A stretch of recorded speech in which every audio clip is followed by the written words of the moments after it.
Mário, aproveitando o gancho dessa discussão,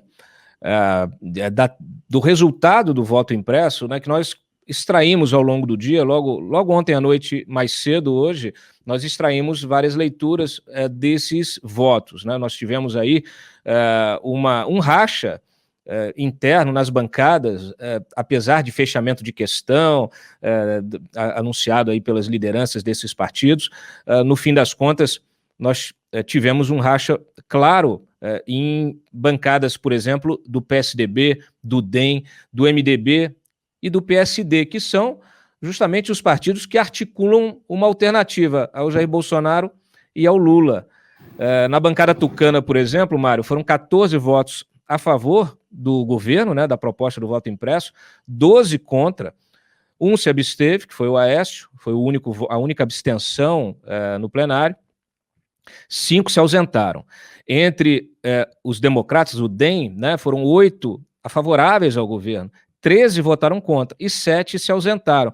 Essas ausências, foram 64, também contribuíram, né, para esse resultado. No PSD do Kassab, foram 20 votos a favor, 11 contra e 4 ausentes. Veja, o Kassab que está aí articulando uma candidatura com o Rodrigo Pacheco, por exemplo, né, que a gente já anunciou aqui, ele vem nos bastidores articulando essa terceira via, essa possível terceira via, com o nome do Rodrigo Pacheco, vem montando vários palanques estaduais, e está aí no PSD 20 votos favoráveis ao governo. Na bancada do MDB foram 15 apoiando a PEC e 10 se opuseram, 8 nem apareceram. Além disso, nós ressaltamos que essa cooptação, né, das bancadas pelo bolsonarismo frustrou, por exemplo, os eleitores do Novo, né? 5 votos favoráveis ao governo, 8 contrários. Do Podemos, que inclusive orientou a bancada em apoio Mas Cláudio, aí é que tá. Olha, eu sei que eu discordo de você, até do Diogo. Você acha realmente que os deputados do Novo que votaram a favor da proposta, eles são golpistas? Claro que não. Porque não. Esse é o ponto, entendeu? Ninguém votou. Como é que eu posso dizer? Ninguém estava votando a favor do governo ou contra o governo.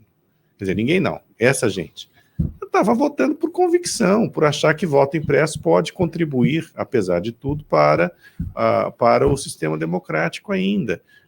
Entendeu? Assim, a gente tem que perder essa... E aí o Bolsonaro não deixa, e também a oposição ao Bolsonaro também não deixa, né? A gente tem que perder as propostas são propostas, as pessoas têm convicções, né? Estão lá para expressar suas convicções. Obviamente, ali tem muita gente interessada em maracutá, vamos fazer voto impresso para tentar roubar. Não estou discutindo isso, mas o que eu quero dizer é que, dentro do universo de quem votou a favor da proposta, não havia só golpista e malandro. Não votou, porque achou que devia votar no voto impresso, porque acha bom, acha legal. Mas, como eu falei, é mais um elemento, né? O que não significa que seja verdade absoluta, o assunto já está encerrado, já foi encerrado ontem. Agora, eu entendo, assim, não é porque a bancada fechou questão, não fechou questão, que o cara não vai votar de acordo com, enfim, com as suas convicções. Eu não acredito, na boa, Cláudio, os caras do Novo... A leitura que a gente faz, né, é porque quando o Bolsonaro sequestra politicamente essa pauta, a discussão técnica, ela acaba... Não, eu entendo, mas aí é que tá, aí você se sujeita ou não se sujeita ao sequestro? Eu só queria dizer o seguinte, bancadas, ou melhor, partidos historicamente favoráveis ao voto impresso, por exemplo, alguns votaram contra o voto impresso, por quê? Porque fizeram a leitura de que, neste momento, aprovar o voto impresso seria apoiar o governo, caso do PDT. Bom, entendi, por exemplo. Entendi. Então, você tem ali a questão circunstancial, quem votou conforme a circunstância, e quem votou segundo a convicção. O problema no Brasil, eu repito, é que nós estamos sempre no pensamento tático, nunca no pensamento estratégico. Esse é o caso típico de pensamento tático. Como neste momento, né, o Bolsonaro sequestrou o voto impresso, então vamos votar contra o voto impresso porque foi sequestrado. E outros que pensaram estrategicamente, bom, tá bom, independentemente dele ter sequestrado, né, nós achamos que o voto impresso é uma contribuição, não é um retrocesso, desde que feito com a urna, também eletrônica.